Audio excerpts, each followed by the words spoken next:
strong. Kathy has a question about listening to other people's opinions is a very difficult challenge. So especially if it's a subject that she's very strong feeling about, then it's hard to, it's hard to find the other perspective. She mentions being vegan because for her, she's very passionate about it, and it's, she's opposed to eating animals for health reasons and for the animal cruelty and so on. And listening to somebody else's opposing view is very difficult to imagine. And trying to say the opposing view is very difficult. So what I would paraphrase this to is that, is it okay to be dogmatically positioned, right? When I say dogmatically positioned, what I mean is that it's hard for you to change your position. It doesn't mean that's necessarily good or bad. If you're aware that you're strongly opinionated, or that you're dogmatically positioned with something, and you're okay with that, then it's fine. Like if this is a choice that you've made, you've said, hey, vegan is it for me, then no problem. You don't have to adopt the other stance. Now, what I would say, though, is that you do want to keep in mind that something that's true for me doesn't mean that it's true for everyone, right? So if you're taking your position that's strongly held for you and that you're passionate about, that's great that you're passionate about it, but you want to respect that other people might be passionate around their topic, even if it's the opposite of what yours is. And so if it's okay for you to have strong opinions, then it has to be okay for other people to have strong opinions too. And I would say that it's totally okay, either way. So, but have be fair. Let yourself have it. Let other people have it, and no problem. We had a whole bunch of surprisingly positive futures that you guys were seeing. It was so nice. We were, especially when you tuned into the world view instead of the very close to home view. A lot of you said that this was more positive and happier and hopeful on that larger view. Also, some of you said that as you change the time frame, as you extend it out into 10 years into the future, you notice that, wow, the future seems more positive or hopeful or lighter than the present does. And that's why I had to do this exercise, because if you start getting that scope and looking at the bigger picture, both in time and location, the size of the planet rather than your own little pocket of the planet, you'll notice that you get a bit different perspective. And it's just helpful when you have that sense that things are going in a good direction, then the little local ups and downs don't seem quite as devastating. So great work, everybody. Okay, another question about not getting an answer. This one is from Zainab. I am doing another Mind Valley program about the body, and it's been mostly unsuccessful. This created an immense dislike towards my body, as if everybody else's body is working except mine, because my body, my genes, my metabolism sucks. And I've never come this close to internalizing self-hatred before, because I'm usually a happy, content person. So when I was doing this meditation, she's talking about the body one where you're tuning into 8 minutes of silence. This is actually on day 20. Then I was asking over and over again, why do we hold on to fat? Why can't I let it go? And during that 8 minutes of silence, just getting more and more mad and sad because no answer is coming. And the question is, should I be doing more of this, and continue to ask the question? So what's happening there is, when something is really important to us, like there's something in our body that we don't like, and we're already kind of lit up about it energetically, it's very hard to find answers, right? Because if we're not neutral, if we're not clear, if we're not amused, if we're not in a space where any answer is okay, then it's hard to find answers. It's like we're trying to look in a tiny little box. And so the trick there is that is to start to find some amusement around it, start to shift the energy so that it's okay. And what's interesting here, though, is you're also noticing that normally you're a pretty happy person, but this is getting you more and more and more frustrated. What I would say is that you're probably finding the answer and not noticing, right? So you're asking the question, why am I holding on to fat? Why can't I let go of my weight? And then what are you finding? You're finding that you're really mad and that you're really sad and that you feel like you don't have the answer. That probably is the answer. So probably what you're finding in both these programs is, oh, I didn't even know because I'm a happy person, but some part of me is angry and sad and frustrated, and that anger, fear, and frustration is causing me to gain weight. So I would say that that's probably the answer right there. You just didn't understand the context of it. It's kind of tricky like this when we're looking at energy and awareness. Sometimes it's right in front of us. And Kathy says, I was walking my dog on our daily route this morning at 6:30, And all of a sudden, this thing appeared right in front of my face and looked kind of like liquid with ripples. And I was just wondering, what was that? Should I be worried? Or maybe it's just me. Now, it sounds like a really cool experience, Kathy. And sometimes as your awareness is going up, you'll start becoming aware of things that you weren't aware of before, or becoming aware of things that nobody's aware of most of the time. I have heard people having that same experience that you mentioned, where it's kind of like this ripply flowing liquid that's out in front of you. It looks a little bit like the movie, I can't remember, one of those underwater movies. They had something like that, where there's this ripply water thing. And what you're noticing there is you're probably just noticing some energy or some presence that's available and kind of localized there. And whether it's that or something else strange that you're noticing or that's happening as your awareness goes up, just be amused and enjoy it. If it happens many times, it might be worth looking deeper at. If it just happens once, it's probably just something that you became aware of briefly before it faded back into the unconscious. So yeah, I wouldn't worry. Rebecca is asking about what can I do when I notice I'm not listening to somebody. Now, she says, I pretend I'm still engaged.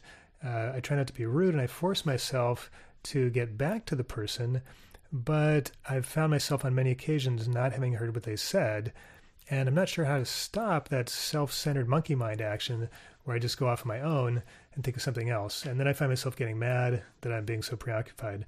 So what I would say is, one, it's totally normal. When somebody's talking, they may trigger some information that's important for you, and you'll go chase down that information in your own head and your own thoughts and not be listening to what they're saying. That's okay. What I would say when that happens, what I've found is fun for me is to just be honest and to say something like, well, I'm sorry, I totally spaced out there. Or, oh, while you're talking, I had this little flash of insight, and then I totally lost track of what you were saying. And what's fun about this is, one, I don't have to pretend or lie and sort of fake it like I'm paying attention, which, I tried that, but it's kind of awkward, and people probably know anyway. I also noticed that if I don't judge it, that my attention changed, other people don't judge it either, right? So there's a little trick there. So again, if I don't judge it, other people don't judge it. So I would recommend just be totally honest with people. And if you do that and you get out of resistance, you'll notice that it actually stops happening as much too. So Joyce says, any tips for getting better sleep? What to do about waking up in the middle of the night? Maybe my activations are really effective, so stuff is coming up at night to be cleared. Yeah, it's totally possible. As you're raising your awareness, people do tend to wake up, especially between like 3 and 4 in the morning. The reason why you're waking up then is that's when the energy veils, kind of the unconscious layer of energy between your current awareness, your body level awareness, and your out-of-body awareness. That's when that layer of unconscious energy, that veil, is the thinnest.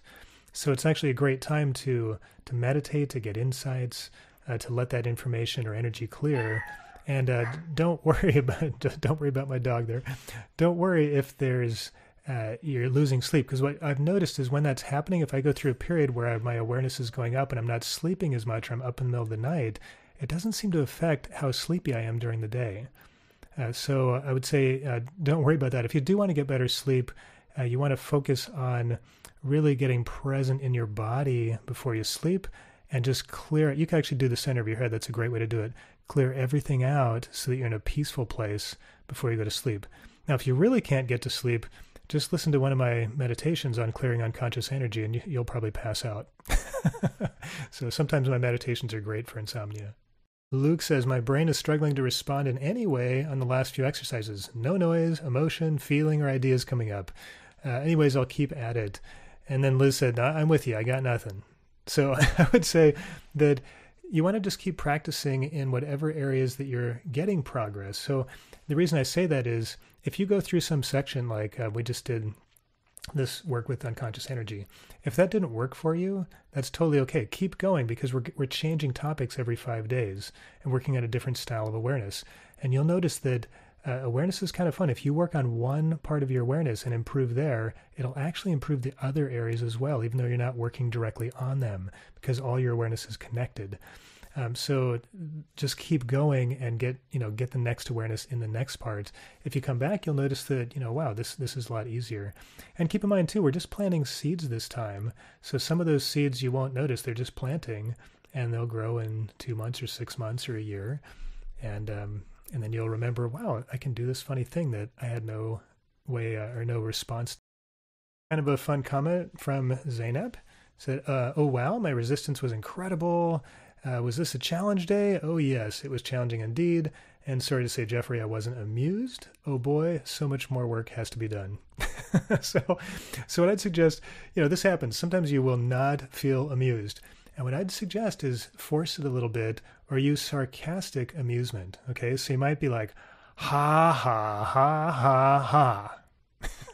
Right? And if that doesn't work, try it again. Ha, ha, ha, ha, ha. So be sarcastic, force it, play with it, and you'll notice that eventually you will start laughing. I mean, there's no way to stop yourself if you really try. That's a kind of a fun way to get yourself into it.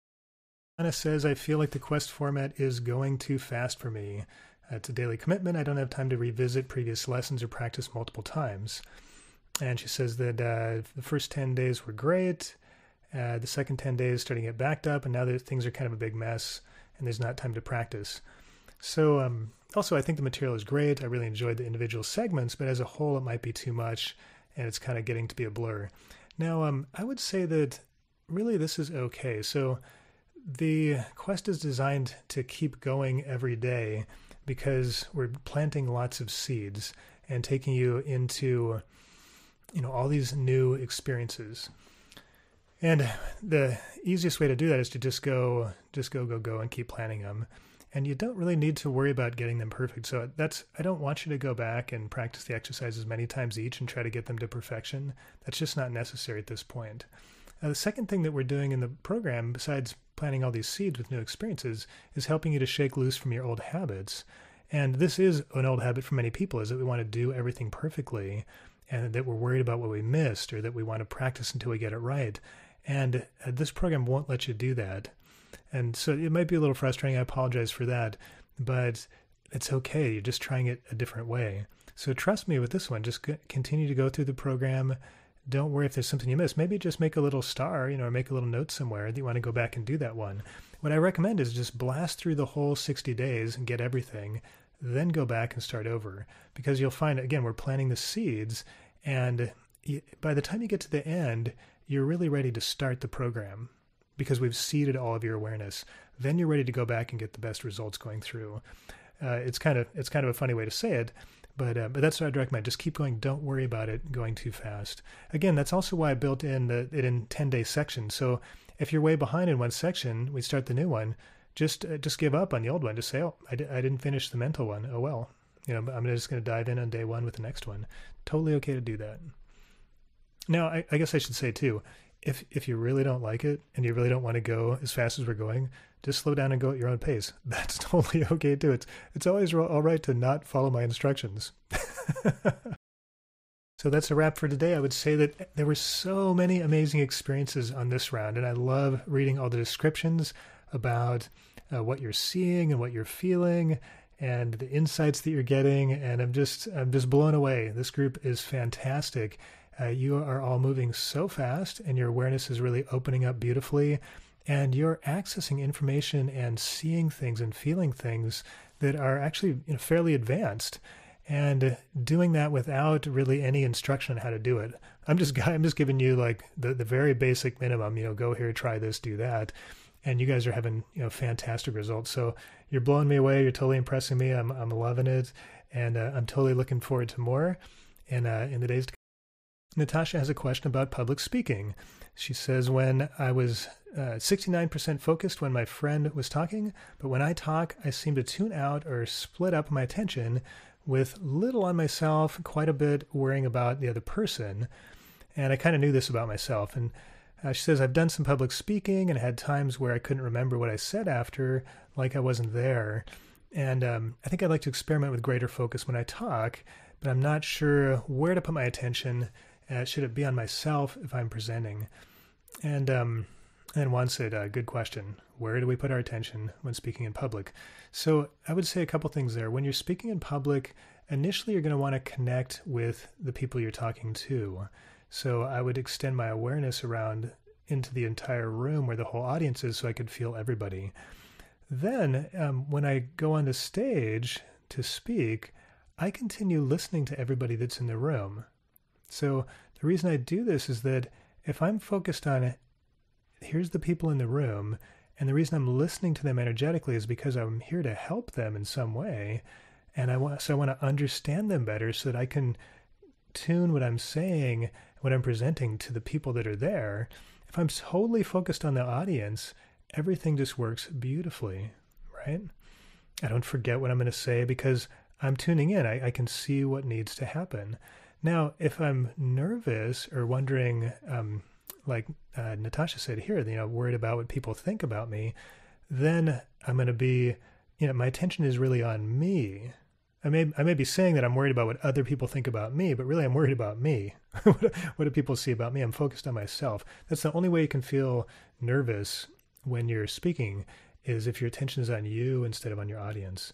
And so there's a little bit of funny balance there, right? So you got to reach out, extend your awareness around everybody. You want to be very present in your body. You don't want to leave your body and go to everybody else. You want to have clear boundaries and clear energy, but you want to share that awareness of I'm aware what everybody else needs in the room and what they're doing. But you want to be confident also and not be disturbed if somebody isn't getting it. That actually just takes a little bit of practice, because there'll always be somebody in the room that's thinking about something else, didn't like what you're saying. And that's totally okay. You just got to kind of get used to that part. So sort of a long answer, but those are a few tips while you're public speaking.